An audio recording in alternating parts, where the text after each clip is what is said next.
বদর যুদ্ধ ইসলামের প্রথম ও গুরুত্বপূর্ণ যুদ্ধ, যা মদিনা থেকে প্রায় ৮০ মাইল দক্ষিণ পশ্চিমে বদর নামক স্থানে সংঘটিত হয়।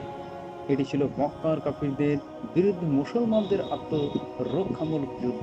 মুসলমানদের সংখ্যা ছিল মাত্র ৩১৩ জন, আর কুরাইশদের সৈন্য সংখ্যা ছিল প্রায় ১,০০০।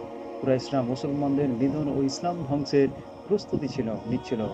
নবী মোহাম্মদ সাল্লাল্লাহু আলাইহি ওয়াসাল্লাম আল্লাহর নির্দেশে সাহাবীদের নিয়ে কাফেলার পথে অগ্রসর হন।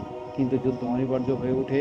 মুসলমানদের অস্ত্র রসদের অভাব ছিল, কিন্তু তাদের ঈমান, সাহস ও নেতৃত্ব ছিল অটুট। আল্লাহ তাআলা মুসলমানদের সাহায্যে ফেরেশতা পাঠান। সূরা আনফাল ৯ নম্বর আয়াত। যুদ্ধে ৭০ জন কুরাইশ নিহত হয় এবং ৭০ জন বন্দী হয়। মুসলমানদের শহীদ হন ১৪ জন। এই বিজয় মুসলমানদের মনোবল ও মর্যাদা বৃদ্ধি করে এবং ইসলামের প্রসারের গুরুত্বপূর্ণ ভূমিকা রাখে। বদর যুদ্ধ প্রমাণ করে ঈমান ও ন্যায়ের পক্ষে দাঁড়ালে সংখ্যায় কম